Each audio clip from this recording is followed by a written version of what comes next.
Vous regardez l'écran de votre téléphone portable et même sans rien connaître à l'ingénierie, sa complexité évidente réfute toute idée de génération spontanée.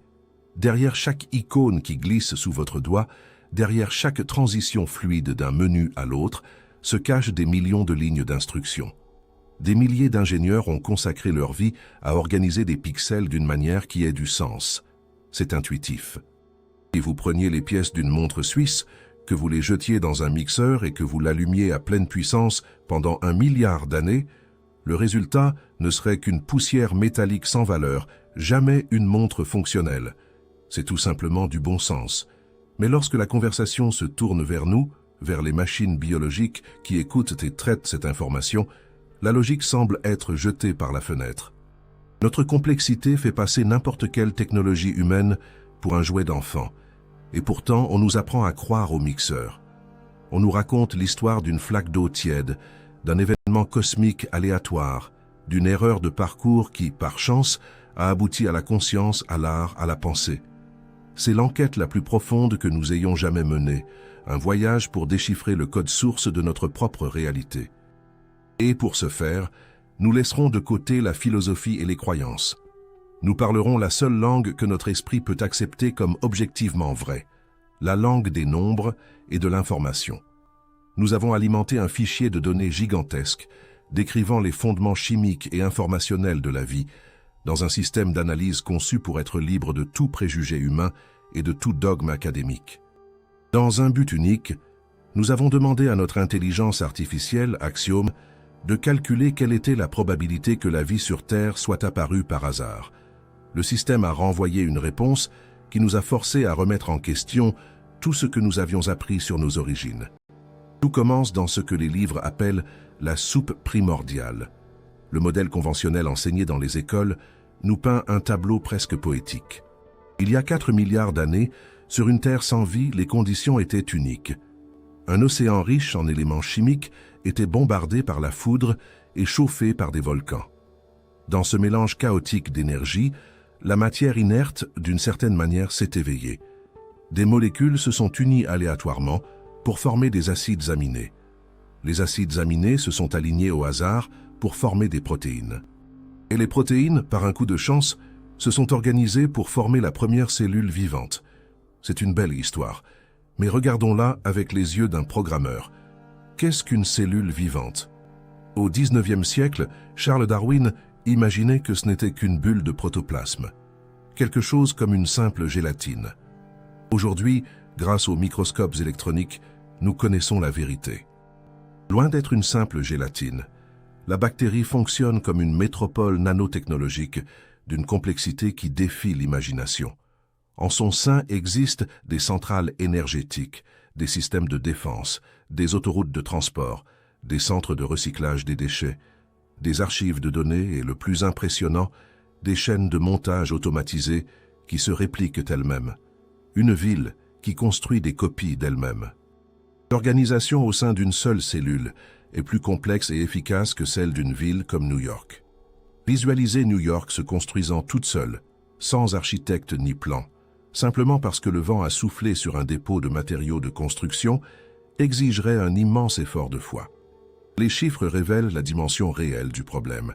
La base de la vie, ce sont les protéines. Une protéine est une longue chaîne, un collier de perles fait d'acides aminés. Dans la nature, il existe plus de 300 types d'acides aminés. Mais l'existence biologique, pour une raison quelconque, n'en utilise que 20. Et pour qu'une protéine fonctionne, ces 20 types doivent être alignés dans une séquence exacte, comme des lettres dans une phrase. Si vous jetez des lettres au hasard, le résultat est un bruit sans aucun sens. Pour que la phrase « être » ou « ne pas être » existe, chaque lettre doit être à sa place. Une protéine commune est composée d'environ 200 acides aminés. Nous avons donné à Axiom une tâche simple, calculer la probabilité qu'un seul bloc fonctionnel, une protéine de seulement 150 acides aminés, s'assemble par hasard dans la soupe primordiale. L'algorithme a commencé à traiter les combinaisons. 20 options pour la première place dans la chaîne, 20 pour la deuxième, 20 pour la troisième, et ainsi de suite, 150 fois. Le résultat atteint 20 à la puissance 150. La probabilité qu'une seule protéine fonctionnelle surgisse par hasard est de 1 sur 10 puissance 164. Pour comprendre l'ampleur de ce nombre, regardez le cosmos. Dans tout l'univers observable, d'un bout à l'autre, il existe environ 10 puissance 80 particules élémentaires. Il y a moins d'atomes dans tout le cosmos que le nombre de façons d'assembler une seule protéine incorrecte.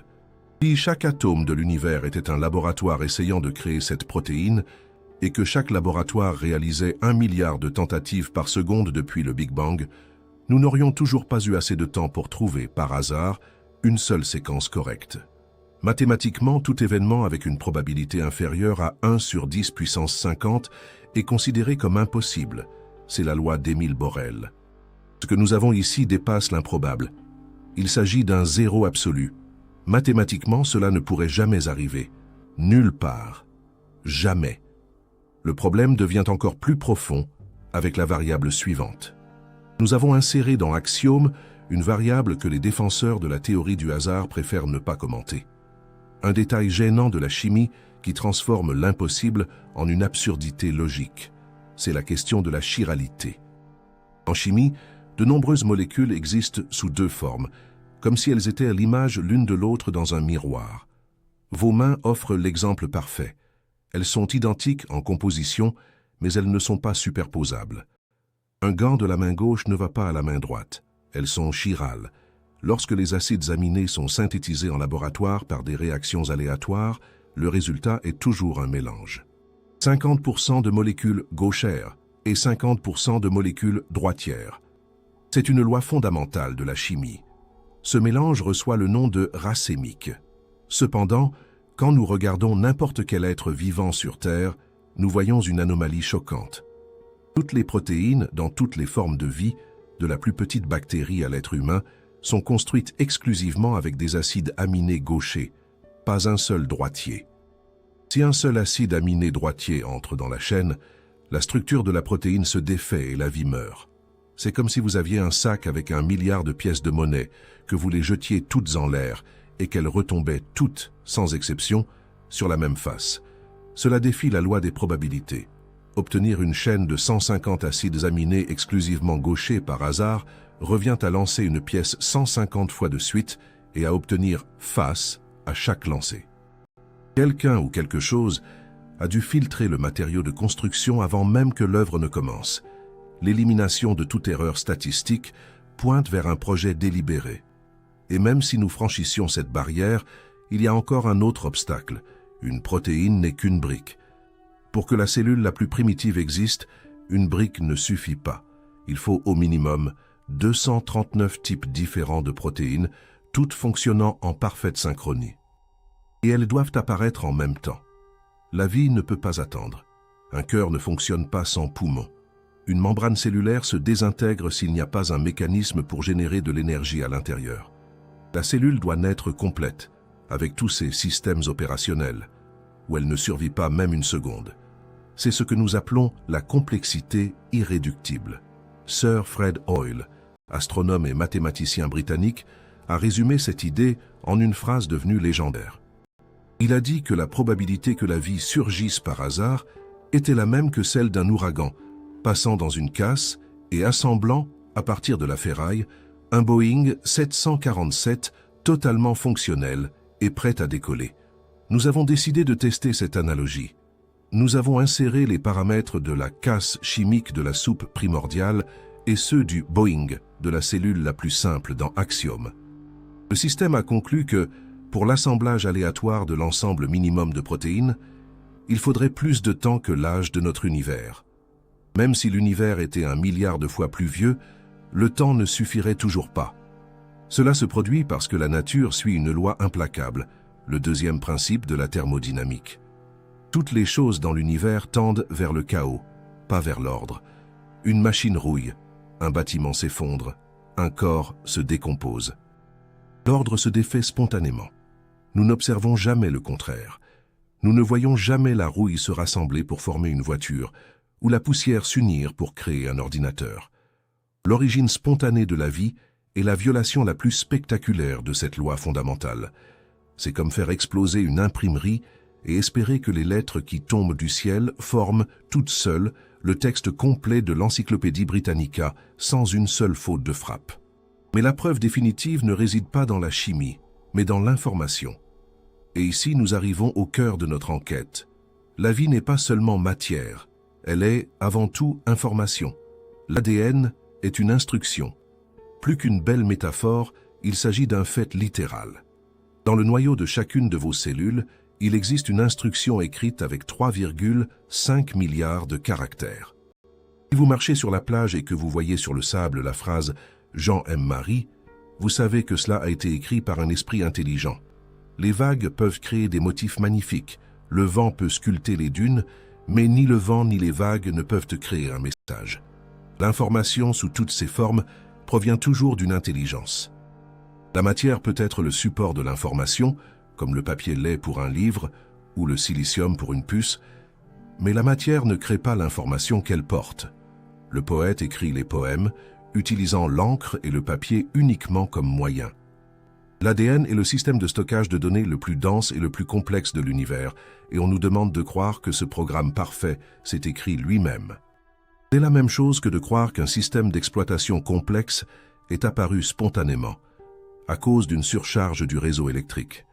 L'hypothèse d'une origine accidentelle de la vie est donc mathématiquement et informationnellement insoutenable. L'existence biologique est basée sur un programme, et là où il y a un programme, il y a toujours un programmeur. Nous vivons à l'ère des mégadonnées. Chaque jour, l'humanité génère une quantité d'informations si vaste qu'elle est difficile à mesurer.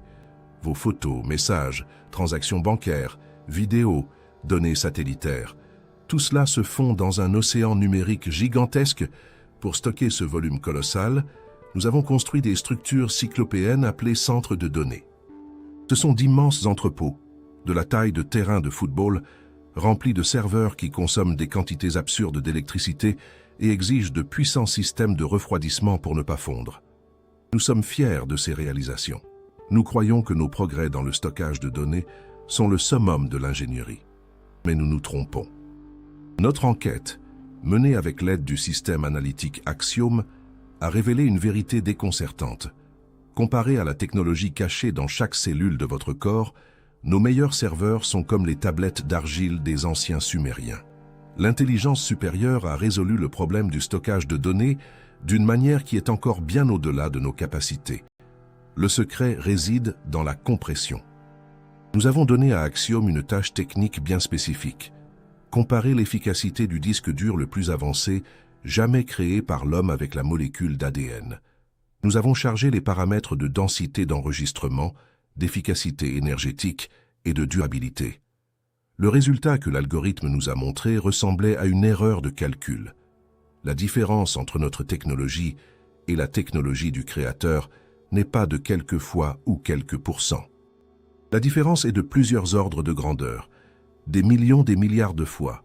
La densité d'enregistrement est le premier point de choc.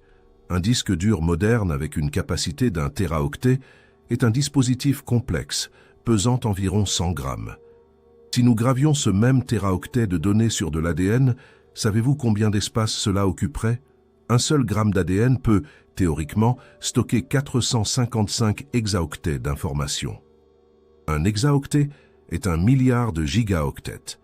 Ce sont 455 milliards de gigaoctets dans un gramme de matière. Pour traduire cela en une image plus claire, si nous voulions enregistrer toute l'information déjà créée par l'humanité, tous les livres, films, musique, toutes les bases de données d'Internet, absolument tout, des champs infinis de serveurs deviendraient obsolètes, car tout l'héritage numérique de notre espèce tiendrait dans une seule cuillère à café d'ADN. Et il resterait encore de la place. La disparité est écrasante.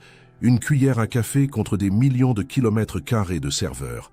C'est une technologie qui est en avance sur notre civilisation, non pas de quelques décennies, mais de millénaires. C'est la limite physique de la matière. Les informaticiens connaissent un concept appelé « limite de Shannon », qui définit le maximum théorique de densité d'information qui peut être transmis ou stocké sans perte. Nous, les humains, nous approchons à peine de cette limite dans nos meilleurs laboratoires. L'ADN opère à cette limite depuis des milliards d'années. La raison en est que l'ADN utilise un codage tridimensionnel. Nos disques durs sont plats, bidimensionnels. L'ADN est une spirale, une structure volumétrique où l'information est empaquetée dans chaque atome de l'espace. Mais la densité n'est que la moitié du miracle. L'autre moitié est l'architecture de l'empaquetage. Et ici, nous nous heurtons à une solution d'ingénierie qui fait passer les meilleurs programmeurs du monde pour des amateurs. Si vous étiriez l'ADN d'une seule cellule de votre corps en une ligne droite, il ferait environ 2 mètres de long.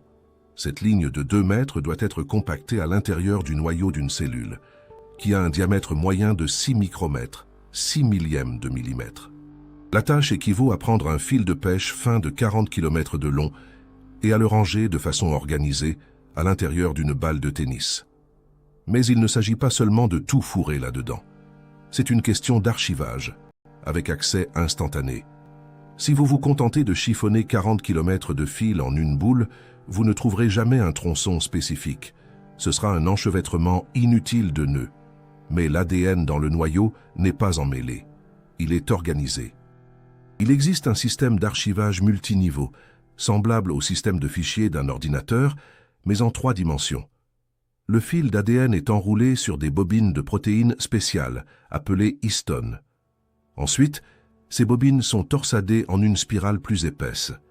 Cette spirale se plie en boucles, qui à leur tour se tordent en superspirales, formant ce que nous voyons au microscope comme un chromosome.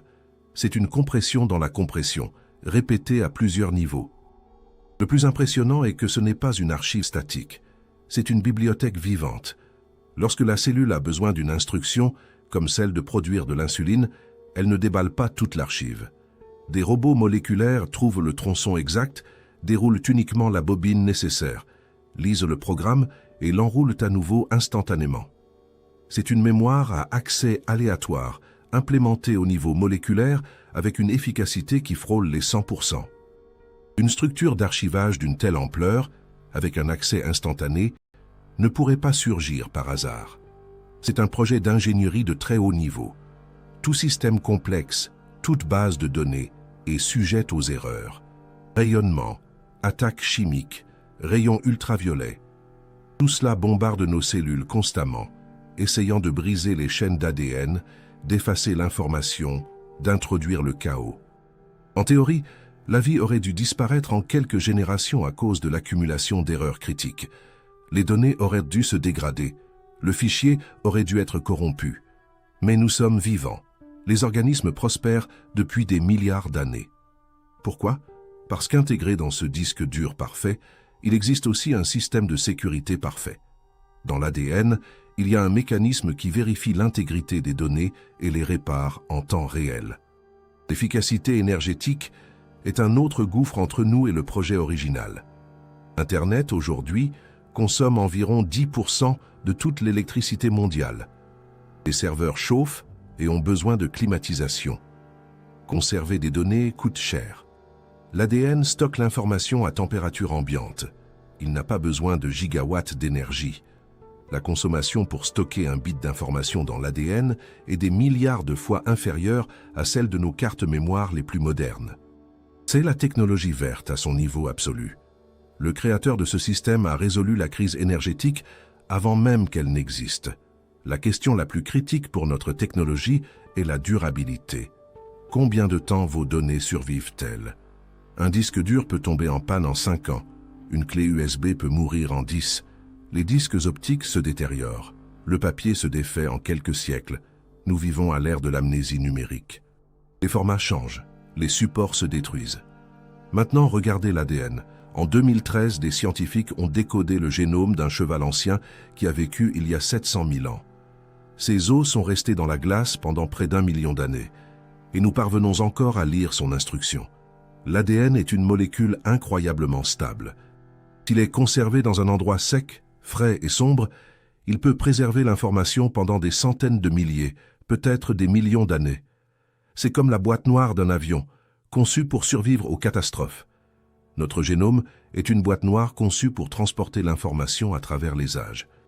Mais si l'information est si importante, pourquoi pendant des décennies, les scientifiques nous ont-ils dit que 98% de ce programme était inutile? Avez-vous déjà entendu le terme ADN non codant, populairement appelé ADN poubelle? Pendant longtemps, on nous a enseigné que notre génome était un cimetière de débris évolutifs, que seuls 2% des gènes étaient utiles et que le reste était un lest sans fonction. On nous disait que c'était la preuve de l'absence d'un créateur. Quel ingénieur concevrait une instruction avec 98% de déchets? Cela, selon eux, prouvait l'évolution aveugle et chaotique. Nous avons décidé de vérifier cette affirmation. Nous avons alimenté l'ensemble de données du soi-disant ADN non codant dans le noyau analytique d'Axiom. Nous avons demandé à l'intelligence artificielle de chercher des modèles cachés, des structures logiques et tout signe d'information fonctionnelle. S'il s'agissait vraiment de déchets, le système ne devrait trouver que du bruit et du chaos. Mais le résultat fut tout autre. Axiom a détecté un système de gestion de très haut niveau avec une complexité qui dépassait celle des zones codantes. Ce que les scientifiques appelaient des déchets est en réalité le système d'exploitation de la vie. Les 2% de gènes ne sont que les fichiers que ce système gère. Les gènes qui codent les protéines sont les briques. Ils construisent le corps, mais les briques, à elles seules, ne construisent pas une maison. Qui dit à la brique où elle doit se mettre? Qui dit à une cellule de l'embryon « Toi, tu deviendras un neurone » et à sa voisine « Toi, tu seras une cellule du foie ». L'ADN dans les deux est identique. Le programme dans l'œil est le même que dans le talon, mais un œil voit et un talon ne voit pas. Pourquoi? Parce que le système d'exploitation fonctionne, et il est écrit dans ces 98% de déchets. Cette vaste région du génome fonctionne comme un réseau complexe d'interrupteurs. En génétique, on les appelle des éléments régulateurs, activateurs, silencieux, promoteurs. Ce sont les boutons marche et arrêt. Le système fonctionne comme un gigantesque panneau de contrôle. Un gène n'est qu'une ampoule. Pour qu'elle s'allume au bon moment et avec la bonne intensité, l'opérateur doit appuyer sur une combinaison de boutons sur le panneau. L'ADN non codant est ce panneau. Et il occupe 98% de l'espace, car la gestion d'un système complexe exige toujours plus de code que les parties qu'il exécute.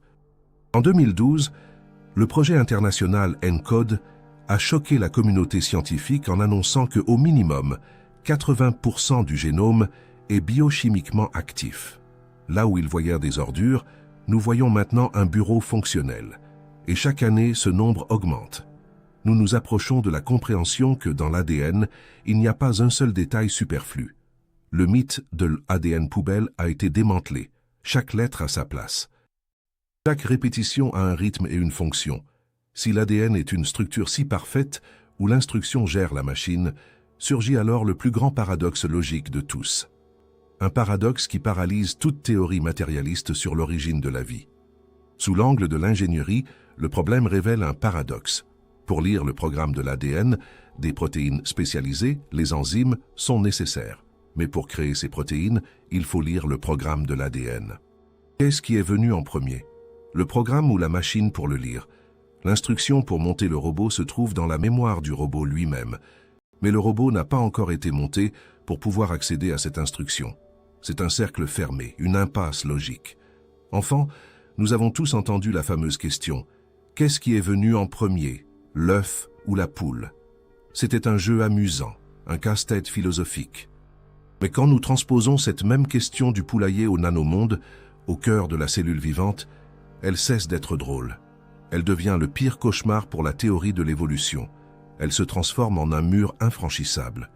Nous avons inséré dans Axiom le schéma complet de la façon dont l'information circule à l'intérieur de la cellule.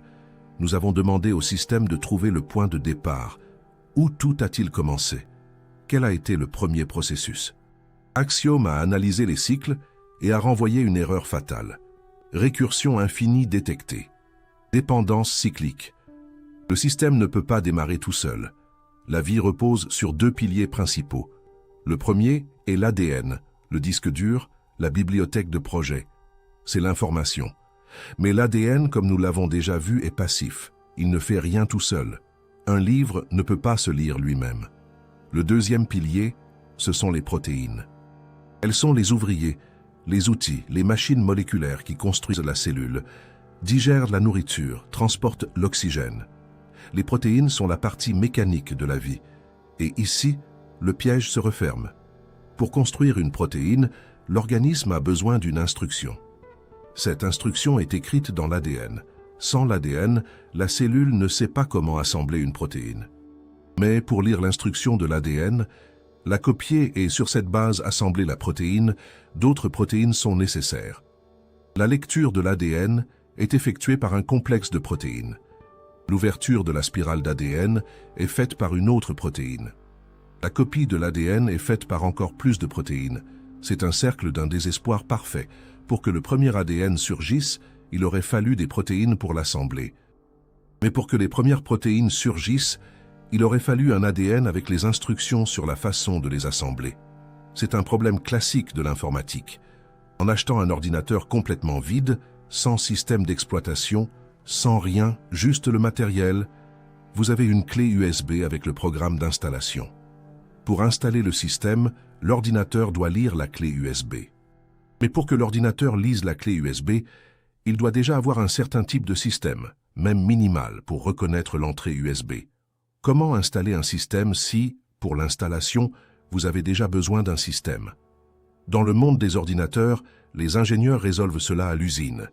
Ils gravent un code basique directement sur la puce. Ils chargent le système de l'extérieur.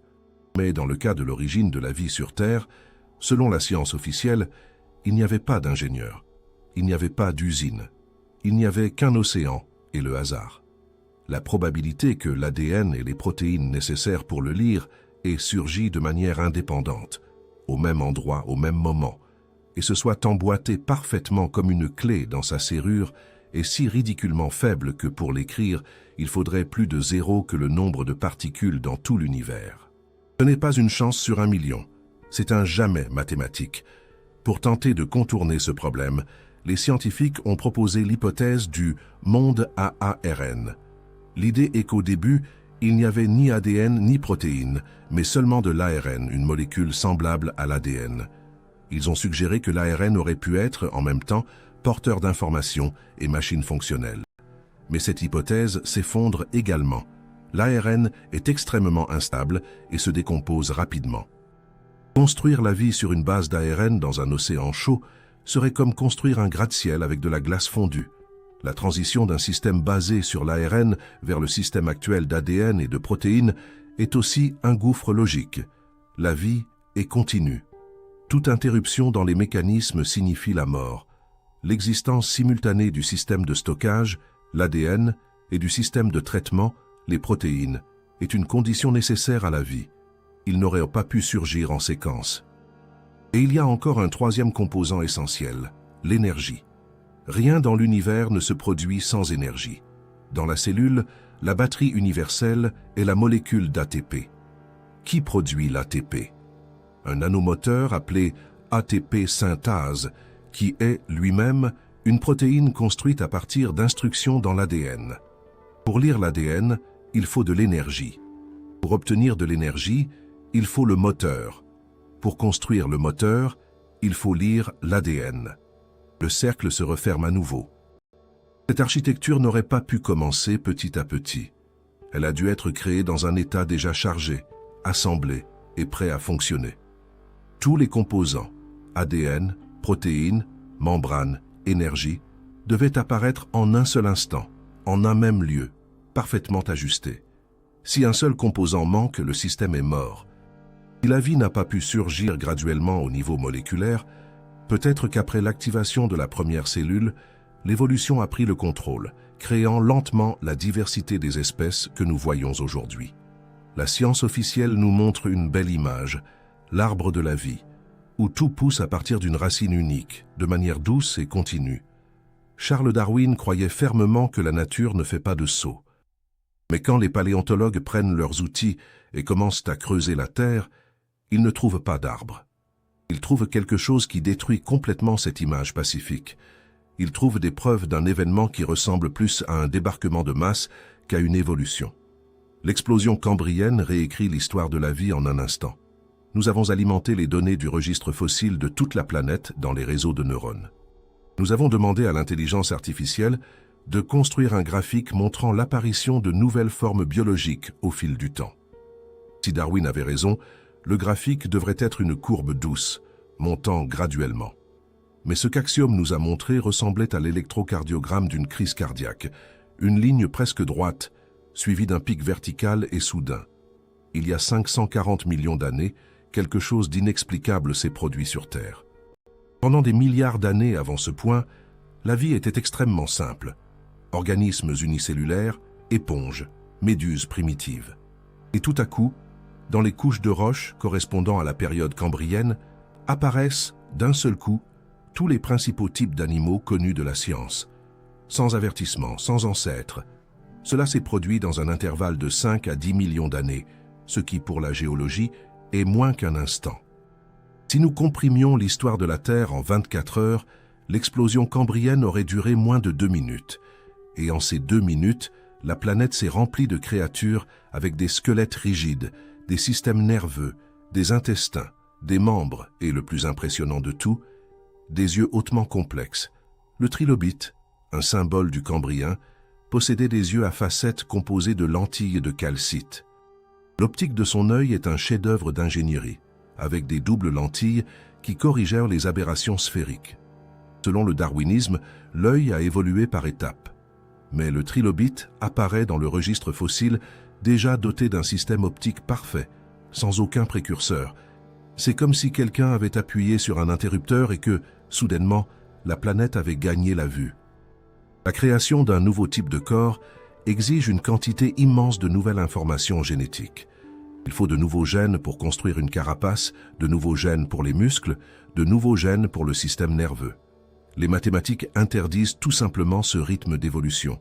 La recherche aléatoire de solutions prend beaucoup de temps. L'explication qui émerge de l'analyse des données est tout autre. C'est comme jouer à la première version d'un jeu vidéo. Il n'y a que quelques personnages simples. Puis le développeur lance une grande mise à jour. Vous l'installez, vous entrez dans le jeu, et soudain le monde est rempli de milliers de nouvelles créatures, d'armes et de décors qui n'existaient pas auparavant. Ils n'ont pas évolué à partir des personnages d'anciens. Ils ont été ajoutés au jeu. L'explosion cambrienne ressemble exactement à cela. Une installation massive de nouvelles formes de vie, toutes écrites dans le même langage d'ADN, mais avec des programmes complètement nouveaux. Mais l'histoire ne s'arrête pas là. Les artistes signent leurs peintures. Les architectes laissent leurs marques sur les bâtiments. Les programmeurs cachent leur nom dans le code. Il est naturel qu'un esprit intelligent veuille revendiquer la paternité de sa création. Si l'univers et la vie sont le produit d'une super-intelligence, il est logique de supposer qu'elle ait laissé sa signature, un filigrane invisible qui confirme l'authenticité de l'œuvre. Nous ne cherchons pas d'inscription en hébreu ou en latin. Nous cherchons un langage universel, compréhensible pour toute intelligence dans l'univers, le langage des constantes mathématiques, et nous l'avons trouvé. La première découverte est le nombre d'or, le nombre phi, environ 1,618. C'est le nombre de l'harmonie, présent dans les galaxies spirales, les coquilles d'escargot et dans les proportions du corps humain. La géométrie même de la molécule de la vie est construite sur ce nombre. La longueur d'un tour complet de la spirale d'ADN est de 34 angstroms. La largeur de la molécule est de 21 angstroms. Divisez 34 par 21, et le résultat est presque parfaitement la proportion dorée. Ce n'est pas une exigence de la chimie, c'est un choix esthétique et mathématique de l'architecte. Une autre découverte est le nombre pi. Les scientifiques ont découvert que pi est codé dans les états quantiques de l'atome d'hydrogène. Les mathématiques de base sont cousues dans le tissu même de la matière. De plus, des analyses statistiques du génome humain révèlent des motifs qui sont corrélés avec la séquence de chiffres de pi. C'est comme un message caché dans une autre information. Et il y a aussi le nombre 37, qui apparaît avec une fréquence effrayante dans le code génétique, dans des symétries arithmétiques liées aux masses des particules qui composent les acides aminés. La probabilité que des composés chimiques aléatoires aient des masses qui s'additionnent en une arithmétique décimale si élégante est pratiquement nulle. Cela ressemble à une somme de contrôle, un code-barre.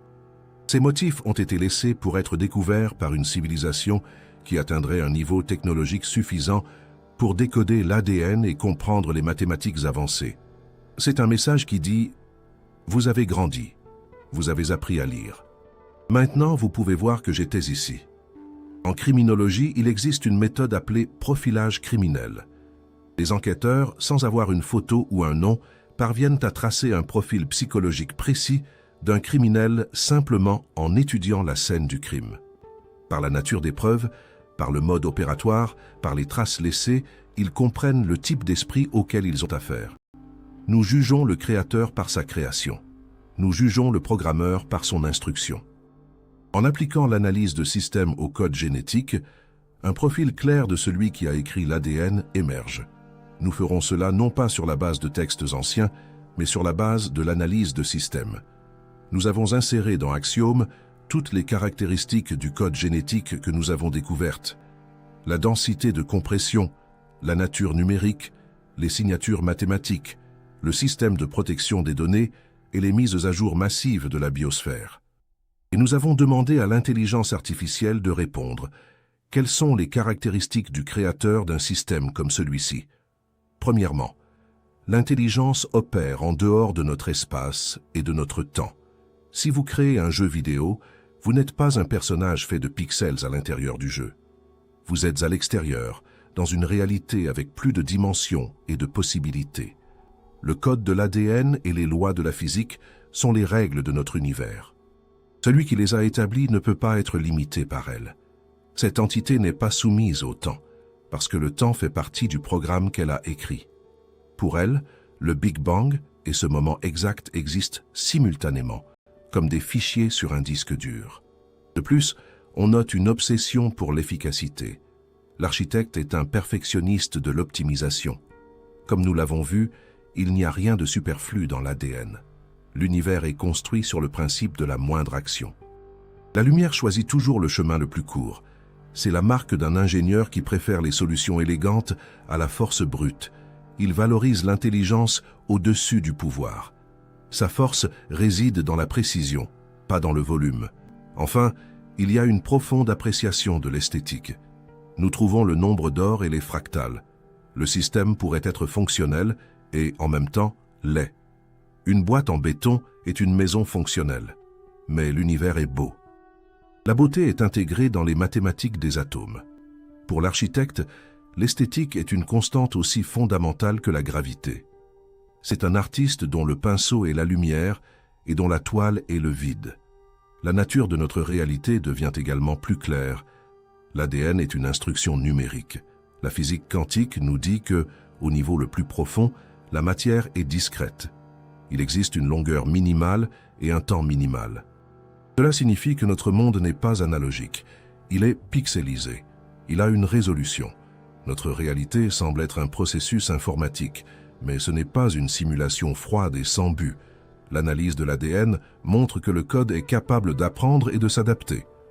L'architecte n'a pas écrit un scénario où tout est prédéterminé. Il a créé un système avec des règles et lui a donné la liberté. C'est le profil d'un professeur ou d'un expérimentateur. Il ne veut pas de robots qui suivent les commandes aveuglément. Il recherche des agents autonomes, capables de prendre des décisions, de commettre des erreurs, d'apprendre et de créer. La récente découverte de la technologie CRISPR, qui nous permet d'éditer l'ADN, signifie que nous avons les droits d'administrateur. Aucun tyran ne donnerait à ses esclaves les clés de leur propre chaîne. Par conséquent, l'architecte n'est pas un tyran. Il délègue le pouvoir. Il veut que nous devenions des co-auteurs. Cela nous amène à une question morale. Le bien, la création et l'amour représentent un ordre élevé. Le mal, le chaos et la destruction sont des bugs, de l'entropie. Les sociétés construites sur l'altruisme et la coopération survivent plus longtemps et traitent l'information plus efficacement que les sociétés d'égoïstes. La moralité n'est pas une invention humaine. C'est une loi d'optimisation du système, établie par l'architecte. Aimer son prochain est mathématiquement avantageux pour la survie du code. Le miroir de la science reflète une vérité indéniable. La vie n'est pas un accident. C'est un projet de haute technologie. L'ADN est la langue dans laquelle le programme de notre existence a été écrit. Nous avons été équipés de protection, d'instruction et de libre arbitre. L'objectif du projet est la création, la préservation et l'évolution de la complexité. La transformation de la matière morte en esprit vivant. Cela change absolument tout pour vous. Si vous êtes un accident, votre vie n'a pas de sens. Vous n'êtes qu'une moisissure temporaire sur une pierre flottant dans le vide. Il n'y a pas de bien, il n'y a pas de mal, il n'y a pas d'avenir. Mais si vous êtes un projet, alors vous avez un but. Chaque pensée que vous avez, chaque action est enregistrée. Vous êtes un co-auteur de la réalité. Entre vos mains, littéralement dans vos cellules, se trouvent les outils pour changer le monde. Nous sommes arrivés à un point où, en tant que civilisation, nous avons atteint la majorité. Nous avons déchiffré l'alphabet. Maintenant, nous apprenons à écrire les mots. Le génie génétique, l'intelligence artificielle, les ordinateurs quantiques, ce sont nos premières tentatives d'écrire dans la langue du Créateur. C'est dangereux. Nous pouvons commettre des erreurs. Mais l'architecte croit en nous. Sinon, il ne nous aurait pas donné les clés. Il a laissé sa signature dans chaque atome pour que nous nous souvenions. Nous ne sommes pas seuls. Notre enquête est terminée. Mais votre quête personnelle ne fait que commencer. Regardez votre main. Sous la peau, le sang coule, pompé par un cœur qui travaille des décennies sans repos. Et dans chaque cellule de ce sang, une spirale de 2 mètres de long contient une bibliothèque de données plus ancienne que les continents. C'est un miracle. Et ce miracle, c'est vous. Si cette enquête vous a plu, votre abonnement à la chaîne nous aide à développer le projet de recherche Axiom. Nous serions ravis de lire votre réflexion sur le sujet de la vidéo dans les commentaires et votre suggestion pour le prochain thème à aborder. Dites-nous de quelle ville vous nous suivez. Merci de nous avoir accompagnés jusqu'au bout.